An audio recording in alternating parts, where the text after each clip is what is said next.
अक्सर होता क्या है, ग्रहों की अशुभ स्थिति या पीड़ित स्थिति के कारण व्यक्ति के विवाह में कई सारी दिक्कतें पैदा हो जाती हैं। शादी तय होने के बाद वह शादी टूट जाती है। ऐसा एक बार नहीं होता, ऐसा कई बार हो जाता है, जिसकी वजह से व्यक्ति एकदम निराश हो जाता है। वह सर्वगुण संपन्न होने के बाद भी व्यक्ति के जीवन में इस प्रकार की स्थितियां पैदा हो जाती है। इसका कारण चाहे विवाह के कारक ग्रह का अशुभ या पीड़ित अवस्था में होना, या विवाह के कारक भाव का पीड़ित या अशुभ अवस्था में विराजमान हो जाना है। इसके लिए जिस व्यक्ति को इस तरह की परेशानी का सामना करना पड़ता है, वह व्यक्ति अपने जीवन काल में इस परेशानी से उभरने के लिए कई प्रकार के जतन करता है, कई प्रकार के उपाय करता है। उसके बाद भी यह स्थितियां जस की तस बनी रहती है।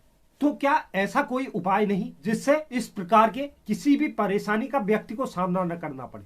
क्योंकि विवाह के एज होने के बाद जातक के घर के सदस्य उसके विवाह के बारे में सोचने लगते हैं, लेकिन कई सारे प्रयत्न के बाद वह जातक 35 साल 40 साल का हो जाता है, लेकिन उस व्यक्ति के विवाह में आने वाली अनेक अड़चनों के कारण उसकी एज लगातार बढ़ती जाती है और व्यक्ति इसी वजह से डिप्रेशन में आ जाता है कि आखिर मुझ में ऐसी क्या कमी है, जिसके कारण विवाह की बात अंत तक पहुंचने के बाद भी वह रिश्ता उसका टूट जाता है।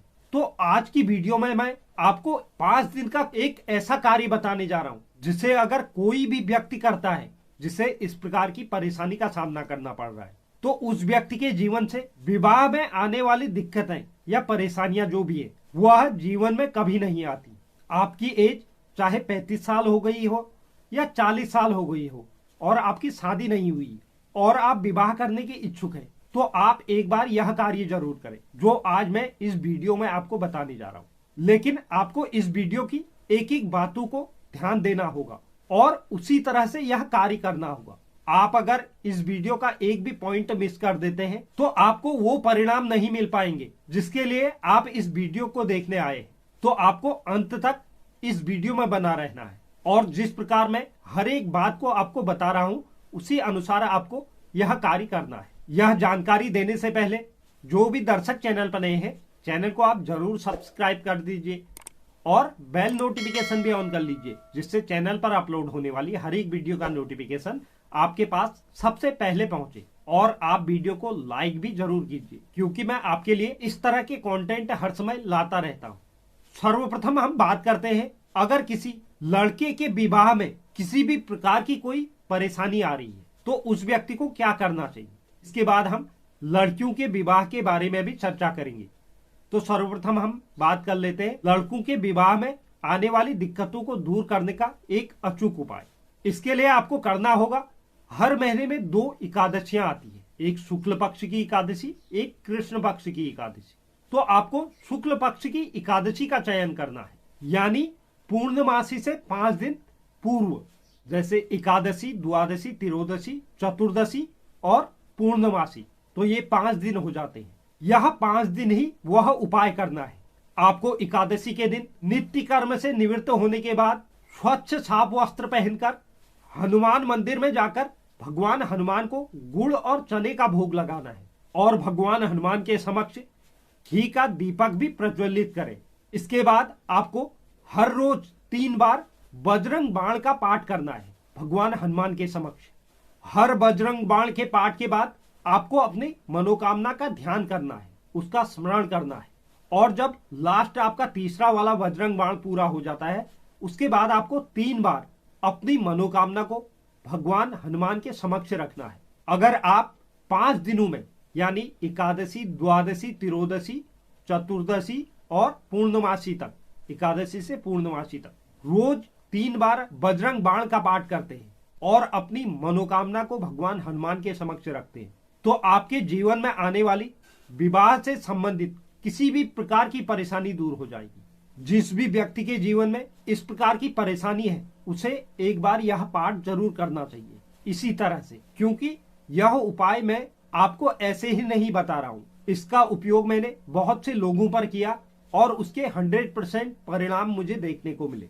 तो आप भी इस उपाय को एक बार जरूर करें, अगर आप बहुत सारे उपाय कर कर थक चुके हैं तो। अब बात करते हैं हम, अगर किसी लड़की का विवाह नहीं हो पा रहा है, किसी प्रकार की भी अड़चने उसके विवाह में आ जा रही है, बनता हुआ विवाह टूट जाता है, तो ऐसी लड़कियों को क्या करना चाहिए?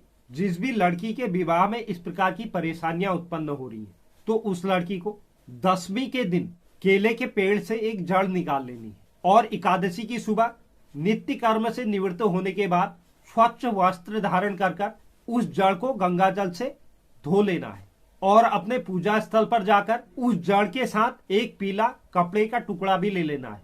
इन दोनों चीजों को अपने हाथ में रखकर आपको भगवान विष्णु और देवगुरु बृहस्पति का स्मरण करना है और अपनी मनोकामना को भी भगवान विष्णु और देवगुरु बृहस्पति के समक्ष स्मरण करना है। उसके बाद उस जड़ और कपड़े में पीला चंदन और पीला पुष्प चढ़ाना है। उसके बाद उस जड़ को उस पीले टुकड़े में रखकर अपनी बाई बाजू में बांध लेना है। जो आपने केले के जड़ का टुकड़ा पीले कपड़े में अपने बाजू में बांधा है, उसे आपको अगले महीने की शुक्ल पक्ष की एकादशी तक अपने बाजू में ही बांध कर रखना है। उसके बाद फिर एकादशी के दिन आपको दूसरे केले के जड़ को अपने बाजू में दोबारा से उसी तरह से बांधना है। फिर उसके बाद 1 महीना उसे और रहने देना है अपने बाजू में बंधा हुआ, और फिर तीसरे महीने की शुक्ल पक्ष की एकादशी को फिर यही कार्य को दोहराना है। यह कार्य आपको 3 महीने में 3 बार करना है। यानी आप जिस महीने की भी शुक्ल पक्ष की एकादशी से इसे शुरू कर रहे हैं,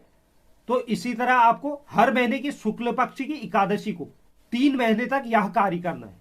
और जो आप पुरानी जड़ को उतार रहे हैं अपने बाजू से, उसे आपको अपने मंदिर में रख देना है और अपने मनोकामना का स्मरण करना है, बांधते वक्त भी और उतारते वक्त भी। अगर आपने यह 3 महीने तक लगातार कर लिया, यानी 3 महीने में 3 शुक्ल पक्ष की एकादशियां आएंगी, हर शुक्ल पक्ष की एकादशी में आपको यह कार्य करना है। अगर आप यह कर लेते हैं तो आपके जीवन में विवाह से संबंधित कोई भी परेशानी आपके सामने नहीं रहेगी। अगर कोई बहुत बड़ी समस्या भी चल रही थी, उसका भी समाधान निकल आएगा। तो अगर जिस भी लड़की के जीवन में इस प्रकार की समस्याएं चल रही हैं, उन्हें यह कार्य जरूर करना चाहिए और अपने जीवन में आने वाली विवाह से संबंधित परेशानियां इस एक अचूक उपाय से दूर करनी चाहिए। तो यह एक बहुत महत्वपूर्ण जानकारी थी जो विवाह में आने वाली अड़चनों के संबंध में थी। उम्मीद करता हूं यह जानकारी आपको पसंद आई होगी। जो भी दर्शक चैनल पर नए हैं, चैनल को आप जरूर सब्सक्राइब कीजिए, साथ ही साथ बेल नोटिफिकेशन भी ऑन कर लीजिए, जिससे चैनल पर अपलोड होने वाली हर एक वीडियो का नोटिफिकेशन आपके पास सबसे पहले पहुंचे। और आप वीडियो को लाइक और शेयर भी जरूर करें और कमेंट बॉक्स में आप अपनी राय भी जरूर लिखें। धन्यवाद।